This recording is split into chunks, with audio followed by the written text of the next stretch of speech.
Good morning student, I am Hussain sir and today we will see question number 7 of account of not for profit concern।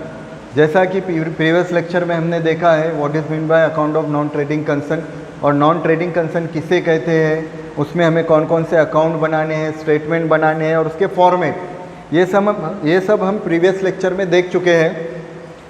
और आज के lecture में जो है अब आप देखेंगे क्वेश्चन नंबर 1 से लेके 6 तक जो है छोटे छोटे क्वेश्चन दिए गए हैं टेक्स्ट बुक में आपके। ये जो क्वेश्चन है ये जो है सिर्फ प्रैक्टिस के लिए है, आपके एग्ज़ाम में जो है ये इस तरह के क्वेश्चन नंबर 1 से 6 तक जो है वो छोटे छोटे जो है आपको जो है वर्किंग नोट्स के क्वेश्चन बना के दिए गए हैं, या फिर 5th में आप देखेंगे 6 में सॉरी, तो सिर्फ एक अकाउंट दिया है इनकम एक्सपेंडिचर। तो एग्ज़ाम में जो आएगा आपको इनकम एक्सपेंडिचर और बैलेंस शीट दोनों हमें एक साथ बनाना पड़ेगा। रिसिप्ट पेमेंट अकाउंट दिया रहेगा जिसके साथ एडजस्टमेंट दी रहेगी और रिसिप्ट पेमेंट और एडजस्टमेंट के बेसिस पे हमें इनकम एक्सपेंडिचर और बैलेंस शीट बनाना पड़ेगा। तो क्वेश्चन नंबर 7 से जो है हमारे मेन प्रॉब्लम स्टार्ट हो रहे हैं। जो यहाँ पे इस तरह आप देख सकते हैं ये क्वेश्चन नंबर 7 है। तो टेक्स्ट बुक में 1 से लेके 6 तक जो क्वेश्चन है वो पूरे के पूरे जो वर्किंग नोट वाले और प्रैक्टिस वाले क्वेश्चन है, ठीक है। वो एग्ज़ाम पॉइंट ऑफ व्यू से हमारे लिए कोई इंपॉर्टेंट नहीं है। क्यों? क्योंकि एग्ज़ाम में आपको इस तरह वर्किंग नोट पे क्वेश्चन नहीं आएगा, पार्ट्स में नहीं आएगा, आपको जो आएगा वो पूरा का पूरा लॉन्ग क्वेश्चन आएगा, ठीक है। वर्किंग नोट्स के फॉर्मेट भी जो है हमारे पिछले लेक्चर में हो चुके हैं, ठीक है। किस तरह की वर्किंग नोट आएंगी, उसमें क्या प्लस होंगे और क्या कंटेंट उसमें से माइनस होंगे, ये सब हम ऑलरेडी देख चुके हैं। तो अब जो है हिंट भी पिछले लेक्चर में हिंट भी मैं आपको बताया हूँ, account of non trading concern को किस तरह से सॉल्व करना है, कितने टाइप के क्वेश्चन आएंगे, ठीक है, उसकी एंट्री हमें किस तरह से लेनी है, ये सब हमारा हो चुका है। तो आज जो है आज से हमारे मेन क्वेश्चन स्टार्ट हो रहे हैं क्वेश्चन 7 से, जिसमें जो है हमें रिसिप्ट पेमेंट अकाउंट दिया है और उसके साथ एडजस्टमेंट और इसके बेसिस पे हमें बनाना है इनकम एक्सपेंडिचर और बैलेंस शीट, ठीक है। तो चलिए हम क्वेश्चन जो है पहले टिक करेंगे। वो हिंट आप याद रखें कि रिसिप्ट साइड के कंटेंट इट में आइदर कम, आपको हमेशा याद रखना है, या तो इनकम में आएंगे या लाइबिलिटी, और पेमेंट साइड के कंटेंट या तो एक्सपेंडिचर में आएंगे या फिर एसेट साइड में आएंगे। तो ये चीज़ें आपको ध्यान में रखनी है और इसको ध्यान में रखते हुए अब हम क्वेश्चन पहले टिक करेंगे और टिक करने के बाद हम ये क्वेश्चन अब सॉल्व करेंगे। पूरा फोकस आप इधर दें ताकि आपको ये क्वेश्चन जो है इजीली समझ में आ जाए, ठीक है। ये थोड़े इजी टाइप के क्वेश्चन है। इसके बाद जो है आगे धीरे धीरे जो है हम जैसे आगे बढ़ते जाएंगे थोड़े हार्ड वाले एडजस्टमेंट आती जाएंगे, ठीक है। ये account of non trading concern में सबसे इम्पॉर्टेंट एडजस्टमेंट जो होती है वो सब्सक्रिप्शन की ही होती है। तो सब्सक्रिप्शन और भी इसके साथ जो कुछ वर्किंग नोट वाले हैं एडजस्टमेंट, इसकी जो है वीडियोस हम पिछले लेक्चर में डाल चुके हैं, ठीक है। वो वीडियोस भी आप पूरे देखें, ना देखे होंगे तो आप वो वीडियो देखें ताकि आपको ये सब क्लियरली समझ में आए। तो चलिए क्वेश्चन टिक करते हैं, ये बात अब याद रखें। तो पहले हम रिसिप्ट के कंटेंट टिक करेंगे। रिसिप्ट के कुछ कंटेंट या तो इनकम में जाएंगे या लाइबिलिटी, और पेमेंट वाले कंटेंट एक्सपेंडिचर या एसेट्स में जाएंगे, और हर एडजस्टमेंट की 2 एंट्री हमें लेनी है। तो यहाँ पे जो सबसे पहला कंटेंट होता है ओपनिंग बैलेंस, ये कैश का, ये ओपनिंग बैलेंस शीट में आता है। हम जो बैलेंस शीट बनाएंगे वो क्लोजिंग वाली बनाएंगे, उसमें हमें ये कंटेंट लेना नहीं है, तो इसको हम क्या कर देंगे, कट। ये कंटेंट कहीं पर भी नहीं आएगा। क्यों फिर ये दिया, इसका काम क्या है, जब क्वेश्चन में कैपिटल ना दिया हो और कैपिटल निकालने के लिए हमें बैलेंस शीट बनानी पड़े, ओपनिंग बैलेंस शीट, तब ये ओपनिंग कैश का काम आएगा। वो आगे प्रॉब्लम में हम देखने वाले। तो चलिए सब्सक्रिप्शन ये इनकम में आएगा, डोनेशन इनकम, एंट्रांस फी इनकम में और इंटरेस्ट भी इनकम में, ठीक है। अभी हमने इनकम करके टिक तो कर लिए, लेकिन कुछ ऐसी इनकम होती है जिसका कुछ पोर्शन जो है वो कैपिटलाइज हो जाता है, और कैपिटलाइज वाली इनकम में से माइनस होती है और कैपिटल में ऐड हो जाती है। अगर फॉर एग्जांपल अगर कोई ऐसी इनकम है जो फुल्ली कैपिटलाइज है तो वो इनकम में ना आते हुए डायरेक्ट कैपिटल में ऐड होंगे, या तो इनकम में से पूरा उसको माइनस कर देंगे, आउटर में नहीं लाएंगी और कैपिटल में पूरी ऐड करेंगे, या डायरेक्ट आप उसको कैपिटल में लिख सकते हैं, इनकम में लिखने की ज़रूरत नहीं है। तो अब पेमेंट के content salary, expenditure, printing stationery, commission, rent, electricity charges भी, फर्नीचर ये एसेट में जाएंगे। और ये जो क्लोजिंग बैलेंस आपको दिख रहा है कैश का क्लोजिंग बैलेंस है, और क्लोजिंग बैलेंस कैश का आएगा एसेट में। हमेशा याद रखें पहला कंटेंट ओपनिंग है और आखिरी कंटेंट क्लोजिंग है। ये क्लोजिंग का है कैश और बैंक का रहता है, और कैश और बैंक ये हमारे लिए एसेट है। ओपनिंग नहीं आएगा, क्लोजिंग आपको लेना है, ये बात आपको याद रखना है, ठीक है। हिंट में आपको बताई गई है, वो हिंट आप ध्यान से देखें ताकि आपको जो है आगे के क्वेश्चन भी इजीली समझ में आए, ठीक है। तो ये हमारा रिसिप्ट पेमेंट जो है हमने टिक कर ली। अब एडजस्टमेंट टिक करते हैं। आउटस्टैंडिंग रेंट 200, आउटस्टैंडिंग खर्चा है तो एक्सपेंडिचर में प्लस होगा, और दूसरी एंट्री कहाँ आएगी, आउटस्टैंडिंग खर्चे लाइबिलिटी में। सब्सक्रिप्शन के बारे में एडजस्टमेंट है, देखिए जिसके बारे में एडजस्टमेंट है उसको आप स्टार कर लें ताकि एडजस्टमेंट हम लेना ना भूलें, ठीक है। Subscription include 1000 subscription received in advance, ठीक है। ये जो आपको दिख रहा है 5000 रुपये सब्सक्रिप्शन के, इसमें 1000 जो है वो इंक्लूड है एडवांस का, यानी वो नेक्स्ट ईयर का था, इस साल का नहीं था। एडवांस इनकम जिसे हम कहेंगे। अब क्योंकि वो इस साल का नहीं है तो ये जो एडवांस सब्सक्रिप्शन है, सब्सक्रिप्शन रिसीव्ड इन एडवांस, ये एडवांस सब्सक्रिप्शन ये इनकम में से माइनस होगा, और दूसरी एंट्री ये लाइबिलिटी में है 1000 रुपीज़। एडवांस इनकम हमारे लिए लाइबिलिटी होती है। और उसके बाद देखिए उसी में आगे सब्सक्रिप्शन आउटस्टैंडिंग दिया है फॉर करंट ईयर वॉज 500, तो करंट ईयर का जो आउटस्टैंडिंग है वो इनकम में प्लस हो जाएगा, और दूसरी एंट्री एसेट साइड में है आउटस्टैंडिंग सब्सक्रिप्शन, ठीक है। आउटस्टैंडिंग इनकम है, और आउटस्टैंडिंग इनकम हमारे लिए क्या होती है, एसेट होती है। 50% entrance fee should be capitalize. अब ये जो है इसको इधर लेते हैं। अब देखिए एंट्रांस फी हमने यहाँ पे क्या किया, इनकम करके टिक किया, ठीक है, लेकिन उसमें से 50% कैपिटलाइज है, तो इनकम में से माइनस कर देंगे हम 50%, और वो जो 50% है वो प्लस कर देंगे लाइबिलिटी साइड में जो कैपिटल है आपका, कैपिटल में ऐड हो जाएगा 50% ऐड इन कैपिटल। जो भी इनकम कैपिटलाइज बोला उसको आपको कैपिटल में ऐड करना है, इनकम में से माइनस करना है। और लास्ट है कैपिटल फंड वॉज 3000, ये जाएगा लाइबिलिटी साइड में, ठीक है। ये ओपनिंग कैपिटल है और ये ओपनिंग कैपिटल लाइबिलिटी में जाएगा, ठीक है। एक तो ओपनिंग बैलेंस शीट में जाएगा और दूसरा क्लोजिंग बैलेंस शीट में लाइबिलिटी में जाएगा, ठीक है। क्योंकि अब ओपनिंग बैलेंस शीट बनाना नहीं है, डायरेक्ट ये जो है हमें लाइबिलिटी में लेना है, इसलिए इसकी एक ही एंट्री आती है। बहुत से स्टूडेंट सोचते कि जब 2 एंट्री हो रही है तो इसकी एक क्यों, क्योंकि हम जब क्लोजिंग बना रहे हैं तो क्लोजिंग में एक लेना है आपको, एक ही लेना है, एक ओपनिंग में, तो ओपनिंग तो बनाना ही नहीं है, इसलिए हमको क्लोजिंग बैलेंस शीट में एक ही एंट्री लेनी है लाइबिलिटी साइड में। तो कैपिटल डायरेक्ट का लेंगे हम लाइबिलिटी साइड में। तो यहाँ पे हमने क्वेश्चन टिक कर लिया। अब इसके बेसिस पे बनाना है इनकम एक्सपेंडिचर और बैलेंस शीट, ठीक है। तो सेम हमने जो फाइनल अकाउंट बनाया था, अगर फाइनल अकाउंट आपको आता है तो ये अकाउंट ऑफ नॉन ट्रेडिंग भी आपको 90% ईजिली समझ में आ जाएगा, कोई इसमें ज़्यादा डिफरेंस नहीं है। तो चलिए पहले क्या करना है, एक्सपेंडिचर के कंटेंट लेना है, फिर इनकम के लेना है, फिर एडजस्टमेंट लेके बराबर हमें इसमें जो है लास्ट में निकालना है सरप्लस या डिफिसिट, ठीक है।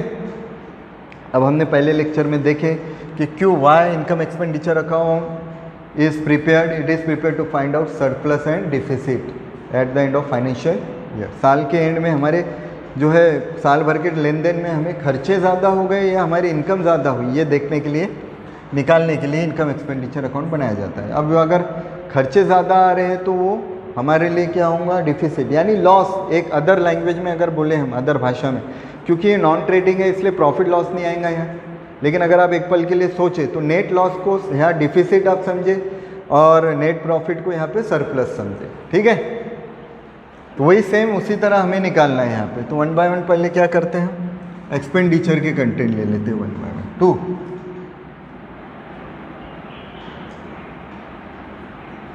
Salaries,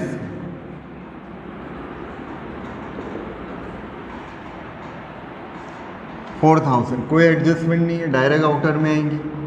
2 printing and stationery, printing and stationery 1000, commission 500, कोई एडजस्टमेंट नहीं है। एडजस्टमेंट है तो आपको उसको इनर में लेना है और एडजस्टमेंट की ट्रीटमेंट। रेंट 2000, देखिए इससे रिलेटेड एडजस्टमेंट है इसलिए रेंट इनर में आएगा। क्या एडजस्टमेंट है रेंट से रिलेटेड? फर्स्ट आउटस्टैंडिंग रेंट, ठीक है, और आउटस्टैंडिंग क्या होता है, प्लस होता है, इसलिए यहाँ पे हम क्या करेंगे, इसको ऐड आउटस्टैंडिंग रेंट कितना 200 आउटर में आएगा 2200 और इसकी सेकंड एंट्री लाइबिलिटी में जाएगी। तो इलेक्ट्रिक चार्जेस, इलेक्ट्रिक चार्जेस 500 है कि 1500 है, सॉरी 1500 है इलेक्ट्रिक चार्जेस। फर्नीचर भी नहीं आएगा। चलिए अब इनकम में आ जाते हैं। बाय, ओपनिंग बैलेंस तो नहीं आएगा। बाय इनकम में, इनकम है सब्सक्रिप्शन, इनर में लेंगे 5000। अब ये सब्सक्रिप्शन किसको बोलते हैं, ये सब हमारा फर्स्ट लेक्चर जो हमने देखे थे इसका, इसमें मैं आपको डिटेल में बता चुका हूँ कि सब्सक्रिप्शन मतलब क्या, बहुत से इंपॉर्टेंट कंसेप्ट ये हमारे हो चुके हैं। अब सब्सक्रिप्शन कितना था, 5000 है। इससे रिलेटेड दो एडजस्टमेंट है सेकंड वाली। एक तो एडवांस सब्सक्रिप्शन, वो इसमें से माइनस हो जाएंगे 1000 की, और करंट ईयर की जो आउटस्टैंडिंग है, आउटस्टैंडिंग फॉर करंट ईयर, ये प्लस हो जाएगा। कितना है 500, और आउटर में अब आ जाएगा ये 4500, 4500, ठीक है, करंट ईयर 500। तो चलिए सब्सक्रिप्शन हो गया। अब डोनेशन, बाय डोनेशन, रेवेन्यू है 5000, एंट्रांस फी 4000, एडजस्टमेंट है इनर में लेंगे, एंट्रांस फीस 4000, लेस होगा 50% कैपिटलाइज। 50% मतलब इसका आधा 2000, और आउटर में आएगा 2000, ठीक है। तो इंटरेस्ट उधर दिया है, यह खर्चा है इसलिए क्रेडिट में बाय इंटरेस्ट 1000 रुपीज़ हो गया। सारे कंटेंट ले लिया। अब एडजस्टमेंट देखना है कि कोई एडजस्टमेंट छूटी क्या लेने से। आउटस्टैंडिंग ये भी हो गया, ये सब्सक्रिप्शन हो गया। देखिए डेप्रिसिएशन ये हमारे लिए खर्चा है, नॉन मॉनिटरी एक्सपेंडिचर, ये आएगा expenditure. Depreciation on furniture 8% per annum, @8%। तो हमें सिर्फ 8% वैल्यू लेनी है फर्नीचर की। फर्नीचर कितना है, देखिए 8000 है, 8 8 जा 64, 640, 640 रुपये। आउटर में आएगा डायरेक्ट, एक ही है डेप्रिसिएशन, ठीक है। अब उसके बाद डेप्रिसिएशन 50% भी हो गया, कैपिटल तो इसमें नहीं आएगा। तो यहाँ पे हमने जो है इनकम एक्सपेंडिचर के सारे कंटेंट हम ले चुके हैं। अब इसमें लास्ट में क्या आएगा, या तो सरप्लस या डिफिसिट, या तो खर्चे ज़्यादा होंगे किसी साल में या इनकम ज़्यादा। अगर इनकम ज़्यादा है तो मतलब हम जो है हमारा जो है सरप्लस आएगा, और अगर खर्चे ज़्यादा है तो फिर डिफिसिट आएगा, ठीक है। इनकम ज़्यादा रही तो प्रॉफिट आता था, और खर्चे ज़्यादा रहे तो लॉस। वही प्रॉफिट को आपको सरप्लस के नाम से लिखना है और लॉस को यहाँ पे अब डिफिसिट, ठीक है। तो अब यहाँ पे हमें पहले तो टोटल कर लेनी है।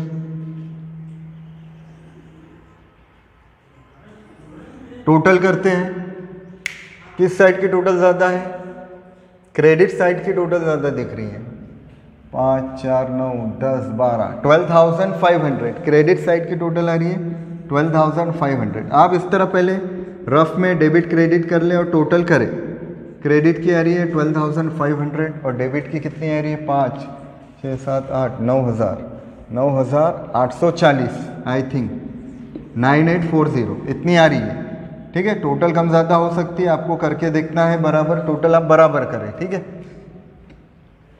कम ज़्यादा भी हो सकती है। देखिए डेबिट की टोटल कम है, क्रेडिट की ज़्यादा है, मतलब इनकम ज़्यादा है। जब इनकम ज़्यादा हो खर्चों से तो ये हमारे लिए आएगा सरप्लस। सरप्लस मतलब क्या है, इनकम एक्सीड्स ओवर एक्सपेंडिचर।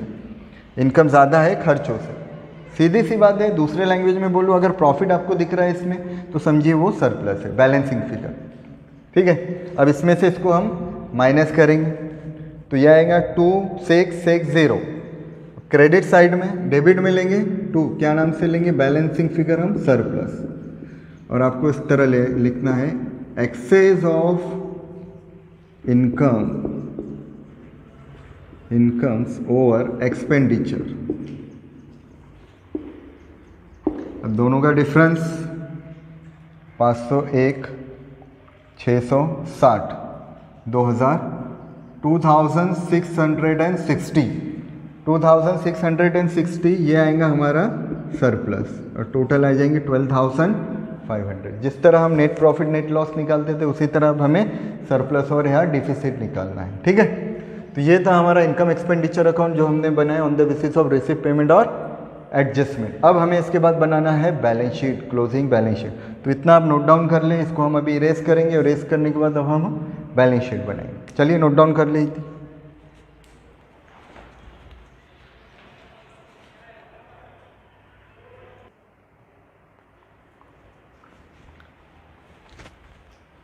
चलिए नेक्स्ट बनाते हैं बैलेंस शीट। हेडिंग आएंगी बैलेंस शीट ऑफ जो भी नॉन ट्रेडिंग ऑर्गेनाइजेशन है उसका नाम आएगा और नीचे लिखेंगे हम एज ऑन 31 मार्च 2019, क्योंकि यहाँ नाम नहीं दिया है इसलिए हम डैश कर देंगे। Liabilities amount, asset amount. तो यहाँ पे सबसे पहले लाइबिलिटी साइड में सबसे पहला कंटेंट आएगा कैपिटल फंड। दिया है तो लेंगे, अदरवाइज कैलकुलेट करना पड़ेगा हम, क्योंकि यहाँ पे दिया था 3000, हम ले लेंगे। अब इसमें कुछ कंटेंट ऐड होंगे और कुछ माइनस होंगे। सबसे पहले ऐड होता है इसमें सरप्लस। सबसे पहले हम ऐड कर देंगे सरप्लस जो अभी हमारा आया था 2660। अब इसके बाद जो है कैपिटलाइज इनकम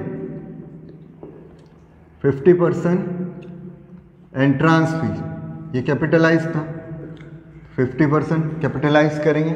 एंट्रांस फी का 50% था 2000। इसके अलावा और कैपिटलाइज कुछ भी नहीं है।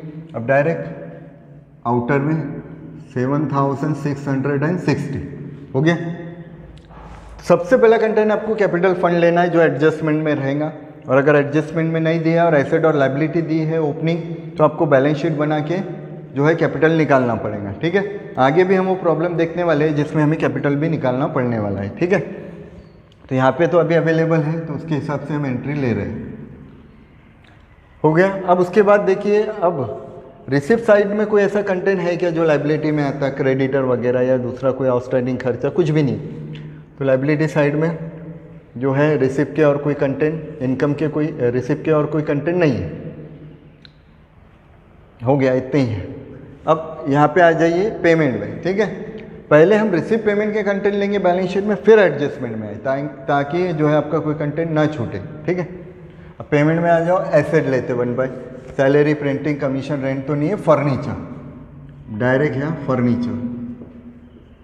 फर्नीचर कितना था 8000 इनर में, इसमें से लेस हो जाएगा हमारा डेप्रिसिएशन 8% था, @8% 640। आउटर में आ जाएगा 7360। इसके अलावा क्लोजिंग बैलेंस जो है, ये क्लोजिंग बैलेंस कैश के नाम से लेंगे हम, कैश इन हैंड या कैश के नाम से भी आप लिख सकते हैं, क्योंकि रिसिप्ट पेमेंट में जो ओपनिंग क्लोजिंग है वो कैश या बैंक का ही होता है, इसलिए हम कैश के नाम से लेंगे, ठीक है। ये याद रखें आप। उसके बाद अब एडजस्टमेंट देखते हैं। आउटस्टैंडिंग रेंट पहले जो है रेंट में ऐड हुआ था और आउटस्टैंडिंग खर्चे का आते हैं लायबिलिटी साइड में। आउटस्टैंडिंग रेंट 200, ठीक है। सब्सक्रिप्शन, एडवांस सब्सक्रिप्शन अपने लिए लायबिलिटी है, एडवांस सब्सक्रिप्शन 1000। और आउटस्टैंडिंग करंट ईयर का वो अपने लिए इनकम है, outstanding subscription for current year कितना था 500, वो एसेट में आएगा। एडवांस वाला एडवांस इनकम लायबिलिटी और आउटस्टैंडिंग इनकम एसेट है। डेप्रिशिएट फर्नीचर ले चुके 50%, कैपिटलाइज भी हो गया और कैपिटल फंड भी हम ले चुके हैं। तो सारी एंट्रीज हम ले चुके हैं यहाँ पे बैलेंस शीट में। अब हमें टोटल करनी है इसकी, ठीक है। सारे कंटेंट लेने के बाद टोटल करना है और टोटल दोनों साइड की बैलेंस शीट की सेम आनी चाहिए। टोटल सेम आ रही है मतलब हमारा प्रॉब्लम सही है, अगर सेम नहीं आ रही तो समझिए कहीं ना कहीं मिस्टेक हुई है। 7, 8, 8860 इधर की, इसकी भी 7, 8, 8860, 8860, 8860 दोनों साइड की टोटल सेम आ गई है बैलेंस शीट। तो एक छोटा सा एक क्वेश्चन था, ये सिंपल, बहुत ही सिंपल एग्जांपल था income expenditure account of non trading concern का, जिसमें हमने इनकम एक्सपेंडिचर और बैलेंस शीट बनाए। जैसे जैसे आगे हम प्रॉब्लम सॉल्व करेंगे एक एक एडजस्टमेंट और कंटेंट भी बढ़ते जाएंगे और एडजस्टमेंट भी बढ़ते जाएंगे। ज़्यादा इंपॉर्टेंट एडजस्टमेंट इसमें सब्सक्रिप्शन आती है।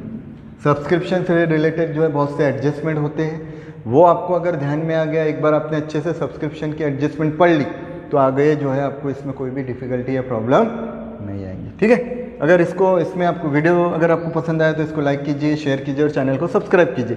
आपके जो भी डाउट्स है कमेंट बॉक्स में आप लिखिए, या कमेंट अगर डिसेबल है तो आप जो है हमें डायरेक्ट व्हाट्सएप भी कर सकते हैं। Thank you.